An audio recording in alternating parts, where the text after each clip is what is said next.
Recording. Hello and welcome to episode 27 of the Elevate Your Running podcast. My name is Sarah Manderscheid and I'm here with Austin Myers.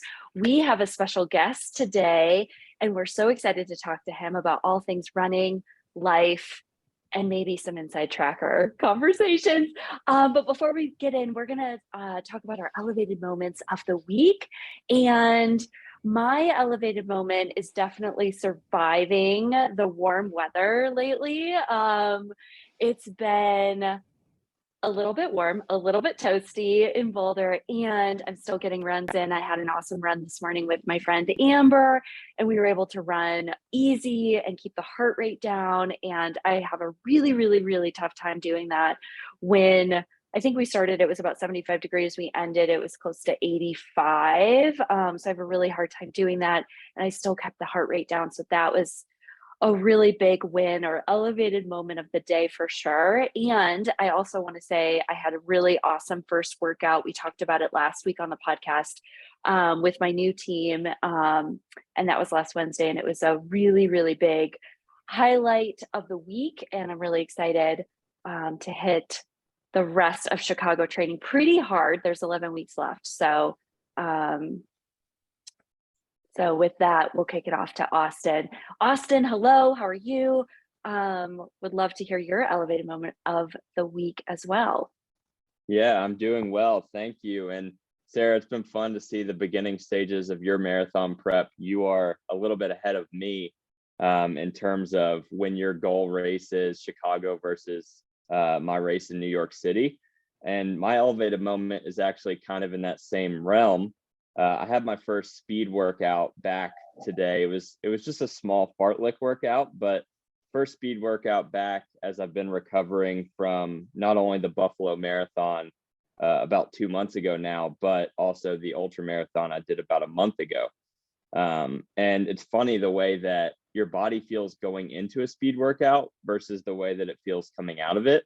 I feel exponentially better right now as we record this afternoon than I did this morning before my speed workout. So it's nice to kind of get those legs turning over again. And it was definitely an elevated moment for my week personally. And then, as you mentioned, we have a special guest, Jonathan Levitt, on today from Inside Tracker, and we'll get to his introduction here in a moment. But whether you run, ride, hike, or swim, you understand what it means to push harder, reach farther, and go the extra mile. This relentless drive runs in your blood. That's why Inside Tracker provides you with a personalized plan to build endurance, boost energy, and optimize your health for the long haul. Created by leading scientists in aging, genetics, and biometrics, Inside Tracker analyzes your blood, DNA, and fitness tracking data to identify where you're optimized and where you're not. You'll get a daily action plan with personalized guidance on the right exercise, nutrition, and supplementation for your body. And when you connect with Inside Tracker with your Fitbit or Garmin, you'll also unlock real-time recovery pro tips after you complete each workout. It's like having your own personal trainer and nutritionist in your pocket. For a limited time, you can get 20% off the entire Inside Tracker store. Just go to insidetracker.com/elevate your running. That's insidetracker.com/elevate your running. And as I just mentioned, we have a special guest, Jonathan Levitt, on. He is a podcast host for his own podcast, the For the Long Run podcast. He is also a senior sales manager and endurance project lead at Inside Tracker. And in his free time, he is a runner, cyclist, and all-around athlete. Jonathan, how are you today? And would you like to share an elevated moment with our audience? Yes, thank you for the intro there. My elevated moment is in line with Sarah's, but I trailed her by about 2 hours, so it was a little warmer. I did 10 miles in 90 degrees with no music and totally solo, and it was fun. Like I looked at it as a challenge, and like in the middle of it, I was like, how cool is it that we get to get uncomfortable and struggle and then get better and learn from stuff like that every day. And I don't know. I loved it. Yeah, I love that. we talk a lot about on this podcast, sorry Sarah, that it's about more than just getting your body out there and moving, right? It carries over into every other part of our life. So that's great to hear that you were able to carry that mindset into your workout this morning. For sure. Absolutely. And what I love is like the get to mindset, Jonathan. Like we can go out there and say like, oh gosh, it's so hot, or this is so uncomfortable, or this sucks, like whatever. We can have like a negative story that we're sharing or talking to ourselves about. But you flipped the script and turned it into something positive and something challenging. And you're probably mentally stronger for it now while you're sipping on electrolyte coffee. Totally. And what I found to be fun is that, so my coach often gives me a range of miles, and today was 8 to 10, and often I'll hit the low end when it's hot or uncomfortable or whatever. And I intentionally went out a little bit further so that I could come back in 9 if I wanted to, but then I came back a longer way and hit 10. So um, yeah, just choosing discomfort and enjoying it. Yeah, finding the good in it, right? And without music. So kudos to I don't you. know why I did That's that, awesome. but I just couldn't settle on a playlist or a podcast, so I just didn't have one. Did you have the option to turn it on if you wanted to, or did you Yeah, go totally naked? Okay. yeah. Yeah. All right. Isn't So that's totally good. naked a funny saying? Like when you don't wear a watch or you don't you don't listen to Mm-hmm. music. Yeah. Yeah. You're We're just gonna Like out there only in start running these. running. only in running circles can you say you ran naked, and it's like not obscene. Right. Right. And like 15 years ago, that's like all we did, right? Right. Just naked Kind of running all the time. all the time. Had her writing journals, write it down, writing journals. I love that. So you're based in Boulder, and now, um, so I want to start our conversation today the way that you start your podcast conversations. Jonathan has Oh a God. podcast for the long run. For the long run, it's a great podcast. It's full of joy, happiness, awesome athletes, awesome conversations. So your first question is, who is Jonathan Levitt? Every time I go on a podcast, I'm like hoping that they don't listen to mine so that they don't ask this question. It's like it's remarkably hard because you can answer in like, oh, I'm a this, I'm a that, I'm a that, and then that's fine. And then some people answer it like really in depth. They're like, in here are my deepest secrets and blah blah blah.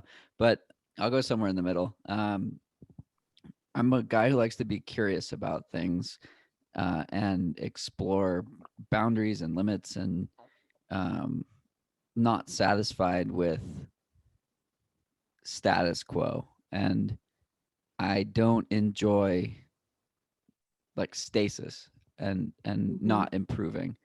And I like to surround myself with people who are the same way. And it's why I've worked at a startup my entire career. I can't imagine having a desk job where like I'm not judged on growth or like improving every single day. Um, and I carry that into running. And what I love about running is the ability to get better every single day or every week, or regress a little bit and then take 2 steps forward. And the whole process involved in that. A more tangible answer is I live in Boulder. I like to run, ride, do outdoor things, climb, not climb. I don't know why I said that. Climb mountains. Hike, climb mountains, definitely not climb boulders. No. And play with this cute dog that's sitting right here. Oh, Alfie. So sweet. I love that. I feel like you're at least the parts that I know about you are all about pushing the boundaries and creating growth and doing new things. When did you start running? I started running in 2013. Well, I started taking it seriously in 2013. I Okay. started running like one or two times a week after graduating college, and like the classic, like, oh, now what do I do with my time and health and blah blah blah. And it's funny, I was talking to a guy named Danny Bent yesterday, who is basically the person whose actions introduced me to the running community. And I can like Oh, thank that first step and those first runs for getting me into it. So he started a run called One Run for Boston. And it was a cross yeah. country relay. I can't believe I've talked about this twice in 2 days now, and it happened 10 years ago, 9 years ago. Anyway, I was like casually running, and then the bombing happened, and I ran my first half marathon the next day, and found the November Project community through this One Run for Boston, and yeah, just like really falling off the deep end really fast. I signed up and ran my first marathon the next year, and yeah, that was 2013. Yeah. And it's just kind of grown from there. Yep. Now, So, go ahead. Jonathan, I feel like you were talking about not being comfortable with the status quo and trying to push your limits.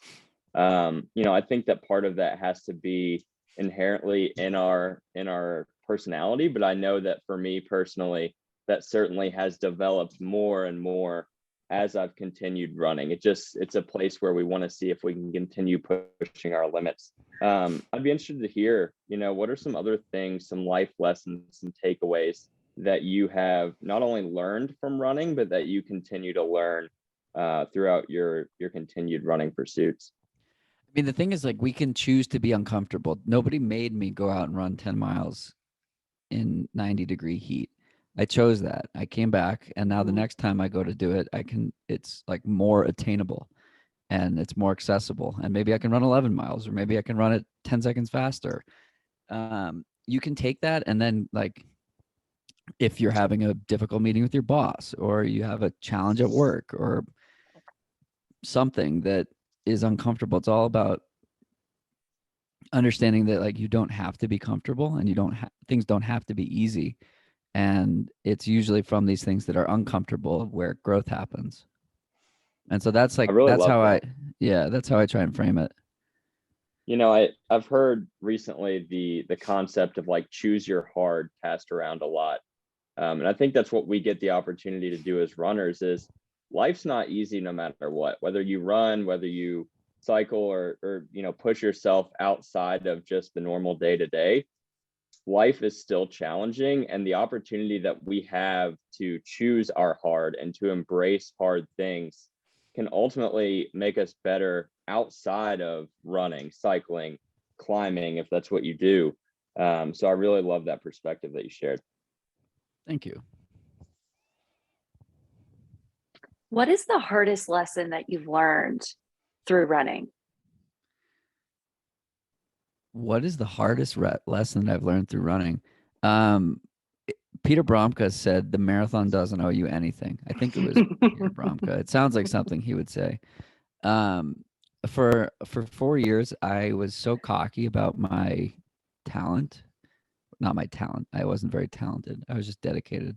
I was so confident about my fitness that I would line up for marathons and be like, "Yep, today I'm going to run sub 3," and I'd just get smoked. And Yeah. in that pursuit, in one of those marathons, I didn't even break 4 while trying to break 3. And Yeah. I was like, yeah, I did the work. Of course it's going to pay off. And it was such a like toxic approach to it, because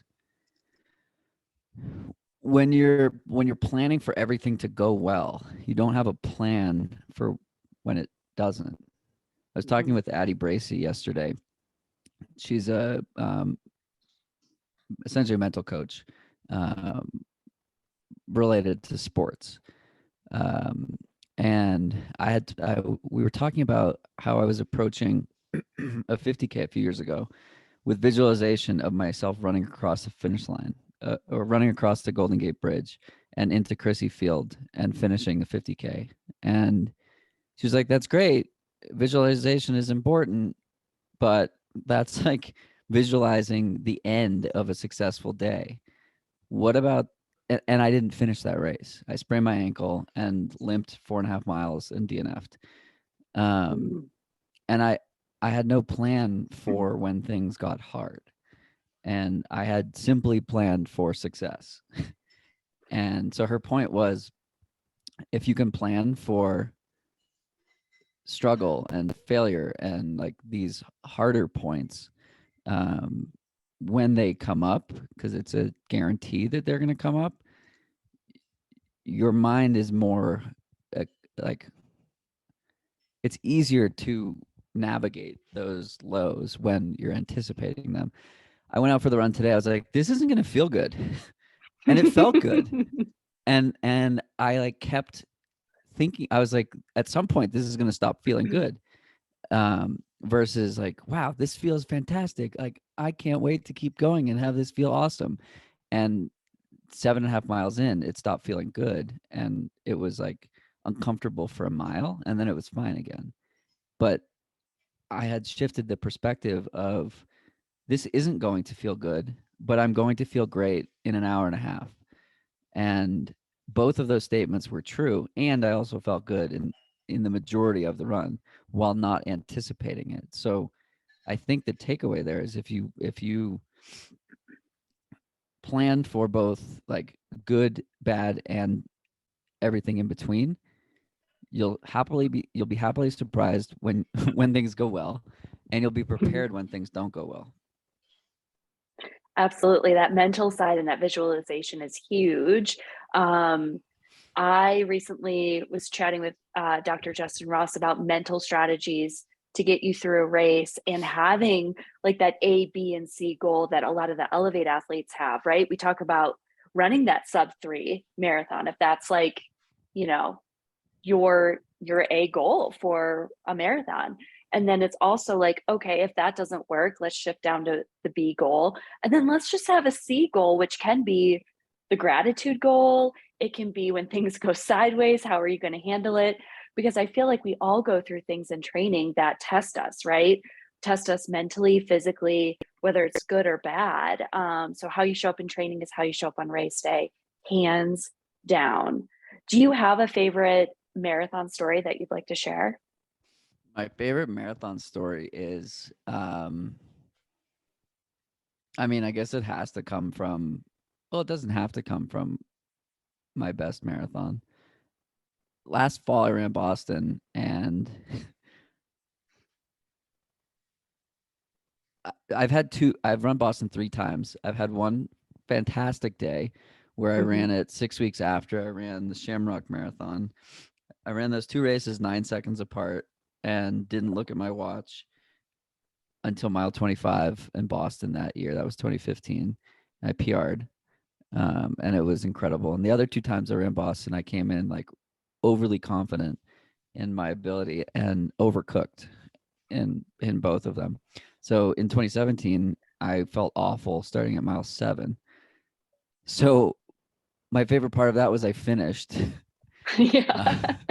Uh, in 2021, um, I like over lifed a bit in Yeah. the like that summer, um, and I thought I was gonna run 2:57 on that day, and I ran 3:36,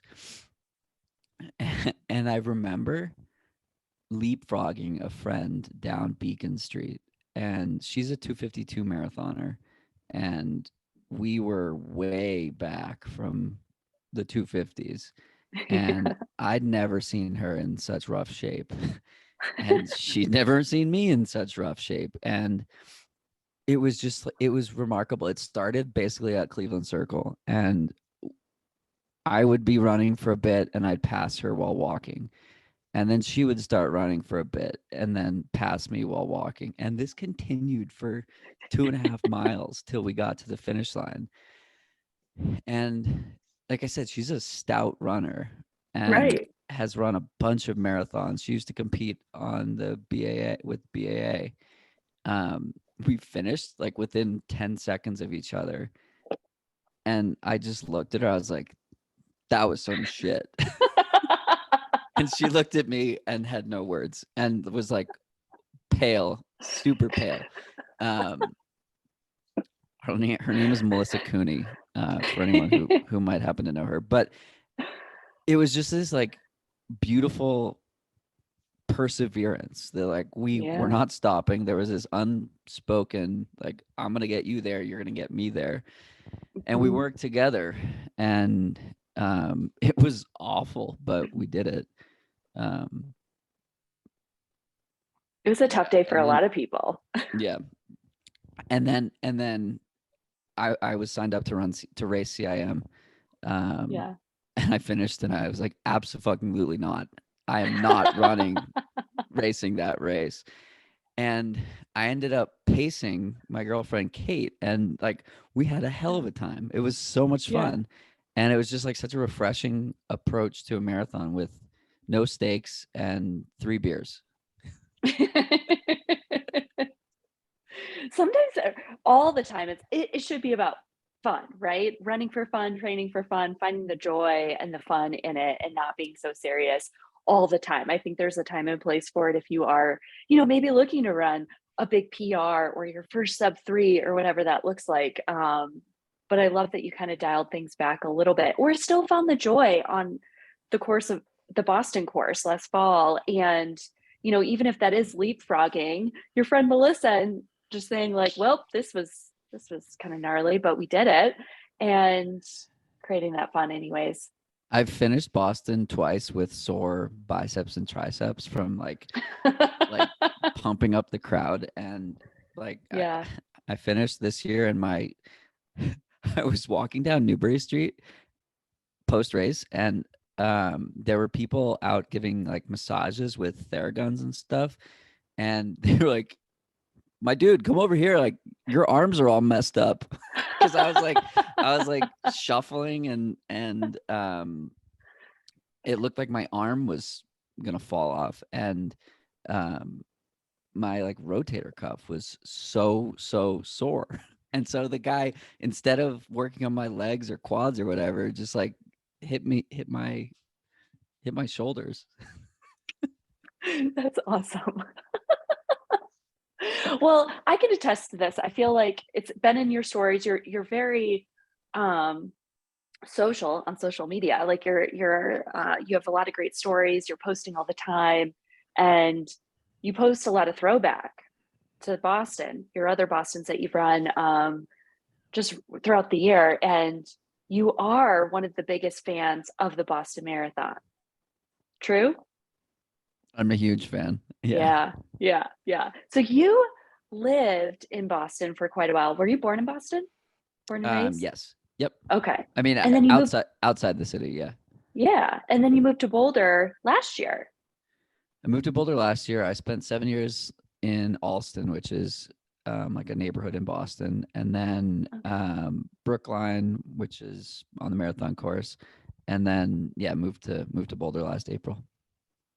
That's awesome. Why Boulder? Why not? Yeah. I It's mean, a like good answer. I look know. outside. It's like I know. Mecca.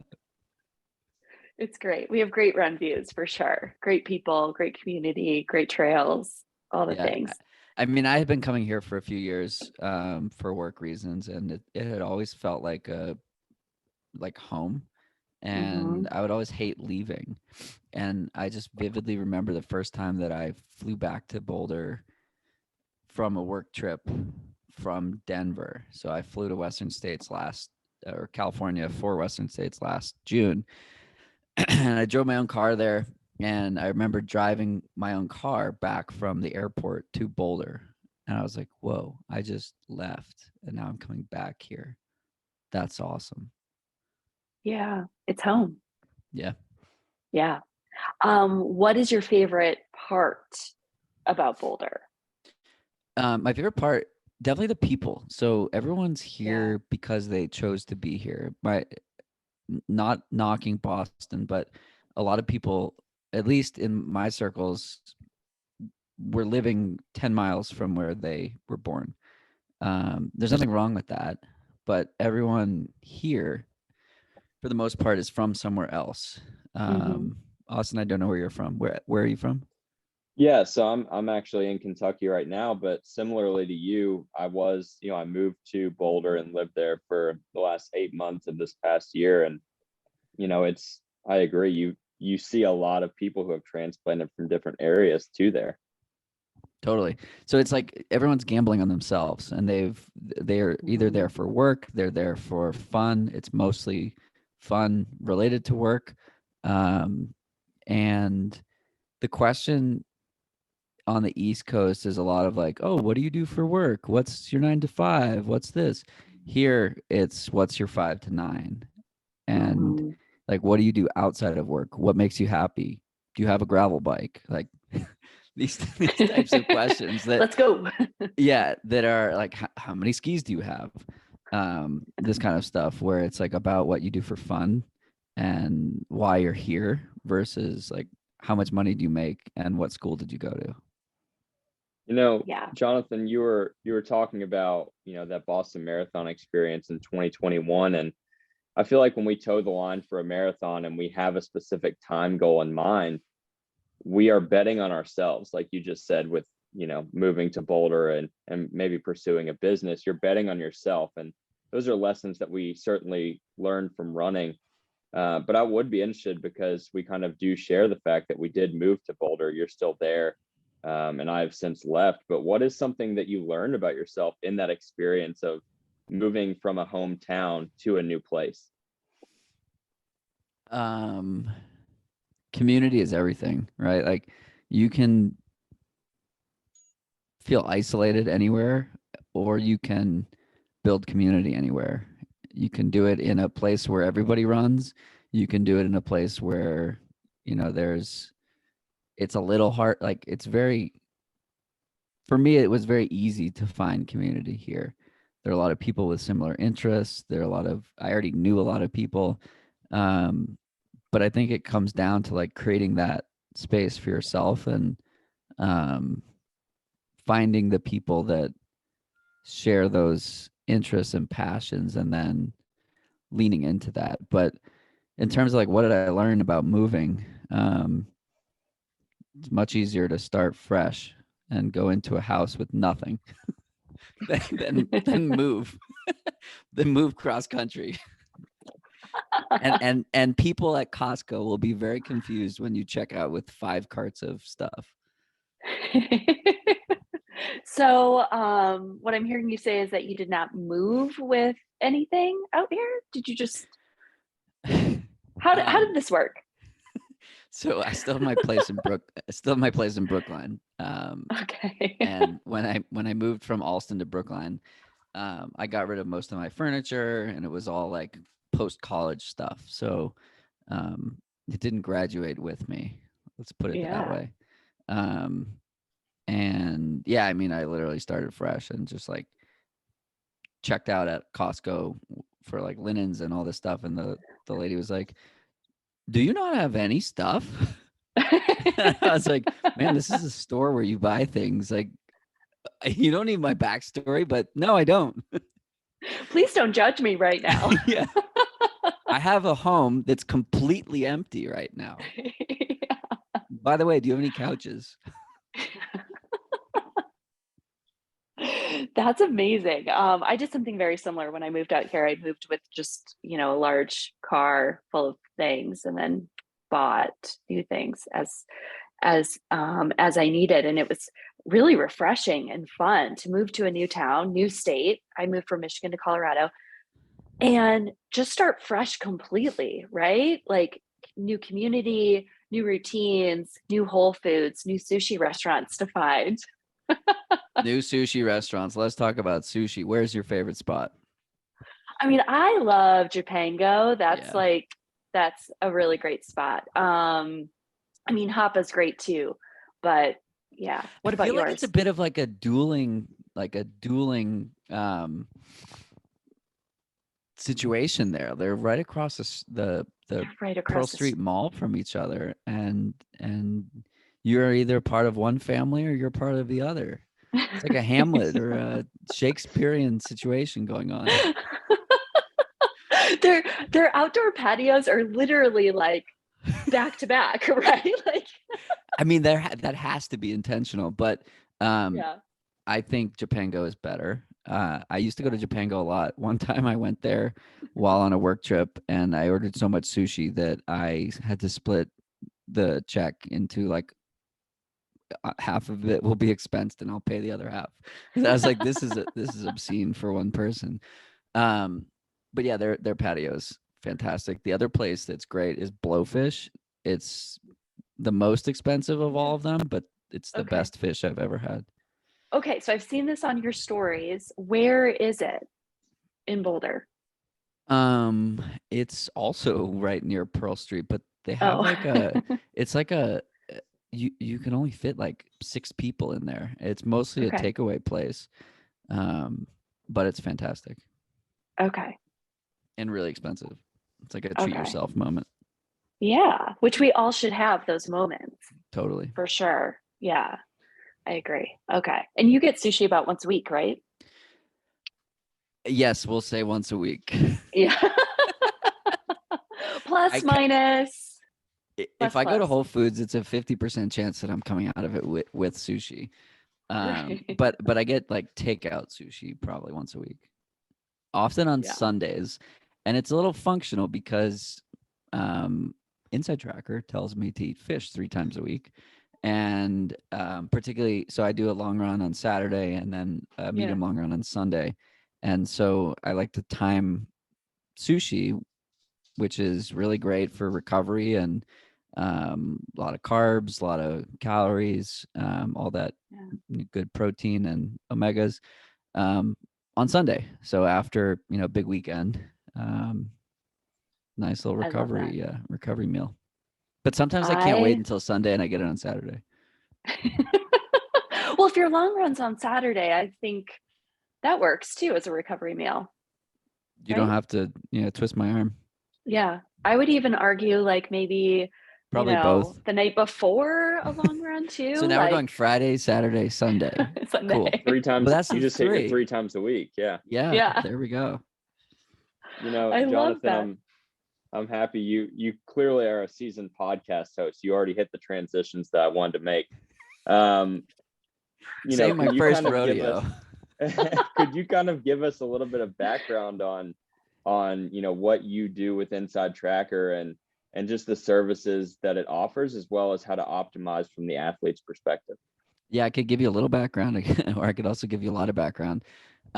So I've been at Inside Tracker for coming up on 8 years now, and I've seen it grow from a company where, like, so it's interesting. I've talked to probably 100 people a week for 8 years about it, and so I have a pretty interesting pulse on what people are interested in and how they're ready for it. And so when I started in 2014, people were not ready for it.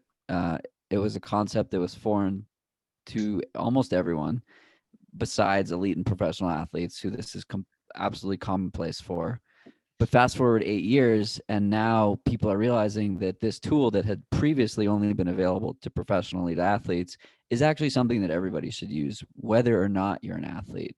So our mission is to help everyone improve life and longevity through this personalized approach. So the background of what I do is I work with the endurance community, or really anyone who's interested in learning more about getting started with Inside Tracker or using it. I work with teams and athletes and coaches and um, professional teams, so NFL, NHL, et cetera. And it's really cool because people, I mean, in the last couple of years, people have really understood that their health matters and that you have a lot more agency over how you feel than you might have thought 5 years ago or even before the pandemic. And so people are ready for it and people are using it. And we've seen way more people, buying it than ever before. And then the conversation around endurance and longevity has graduated to a place where it's not about being the best in the world. It's about being your best. And, we work with the world championships are happening in Eugene this week. And we've seen some really awesome performances. And it's really cool that like we have a bunch of athletes that are competing, and Kira D'Amato is one in particular. And her story is incredible, where working with her, we uncovered some clinical issues that have just been missed for years. And she took the data to her doctor and it's resolved, and she's running better than she's ever run. And she avoided like a major health concern because she was being proactive with her health. She came to us for performance reasons, and we said, no, no, no. Before you think about performance, you must think about your health. And so she took that, went to her doctor, and was able to do that. Whereas we have other people that come to us and it's like a completely different story, and it's just low iron, and they fix that and they feel great. I have a friend here in Boulder, and I guess her doctor wasn't being helpful or whatever, and her ferritin was super low, and we flagged that, and now it's normal, and she's having a great summer of running and feeling good again. And so it's so cool that the spectrum of why people use Insight Tracker ranges from I want to set American records to I want to feel my best, and the people are using the platform in the same way, but the route that they're taking is completely different. And that's really why we exist. And so I'm privileged to be able to work with all these people and make these connections and do all this cool stuff, where basically the more people I meet and connect with, the more people we can impact and touch and have a transformative experience with. And so I'm just like, I feel so grateful that my job is to help people improve their health, which is like, I mean, it's why I get up every single day, to improve my own health and performance and help other people improve theirs and tell those stories. Absolutely. It's, I think, an awesome privilege to be able to help people feel good, run well, achieve goals, create confidence, all those things. Can you kind of talk about once an athlete goes through getting their blood drawn, they get the results back, kind of talk through what they see on Insight Tracker and what, kind of information that they're given to help correct anything that they might need to do? Yeah, so the process is essentially you tell us about yourself and we tell you what to do based on science. So you'll tell us you run 5 days a week, you do yoga once a week, you do strength training, you eat like this, you don't eat meat, you take these supplements, etc. And then the guidance is based on how to tweak that. So the output is basically do these 3 to 5 things for the next 6 months or 3 months or whatever, if your goal is to boost energy or improve sleep or whatnot. So there are about a dozen different goals that you can select within the platform. And then our output is basically pulling the 6 to 8 nutrient hormone levels that are specific to that goal, that are not yet optimal, and giving guidance on how to modulate that. So the difference between a physician's test and our test is when you go to a doctor, you're being compared to essentially 95% of healthy people that exist. When you use Insight Tracker, we're shrinking that interval down to what is important to you. So we created optimal zones that are much more narrow than the normal ranges that a physician might use, based on demographics, activity level, etc. So much so that if you change your activity level, your ranges change. And so for example, for you as a female, if you changed from running from logging, 8 hours a week of running to 0 hours a week of running, your iron needs would change and your optimal range would be different. So the output is basically your cheat sheet of how to feel better based on whatever it is that you want your goal, whatever goal you want to achieve. Improved health, better sleep, better energy, all the above, etc. Yeah. And don't we all want to feel better? I feel like life can be stressful. It can be really busy.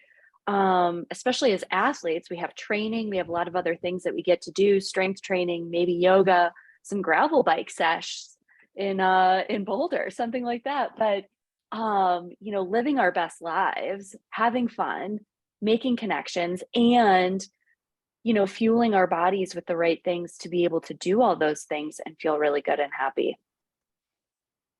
Totally. That's really what it's all about. And what's cool is that people have stopped accepting status quo, like I was talking about initially. And when you get a 65-year-old who's like, yeah, I'm not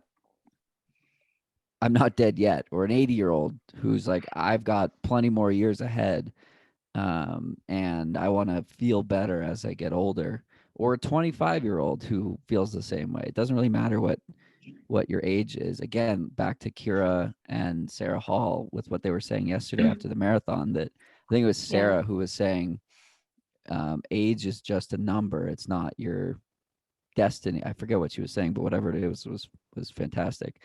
And giving guidance that like you can actually feel better as you get older, instead of just accepting that you're gonna, it's gonna regress. Sarah said dreams don't have an expiration date. She's what, 30, late 30s, 38. and running, 38 and running better than she's ever run. Kira, I think she's 37, same thing, putting up American records. And so we're here to say hell yeah to that. And you can be 57, 87, whatever, and still reasonably expect that you can actually improve. Yeah. It's another tool in the toolbox, right? We talk all about, training, strength training, mental strength, nutrition, hydration, making sure you set yourself up for success with the right shoes, all the things. But Inside Tracker, and really getting to know an in-depth look on how you are performing as an athlete on the inside and what you can do to kind of change things up, move the needle, to show up as your strongest, happiest self, on race day or just in life. Doesn't have to be a race, it could just be life. Is one more tool in the toolbox. So I love it. I've used it before. I'm using it for the Chicago Marathon, which is really exciting. I should have my test, I think, sometime next week, which is great timing. So if there is anything I need to adjust and pivot, I have enough time to do that before towing the line on October 9th. What are the changes you've made?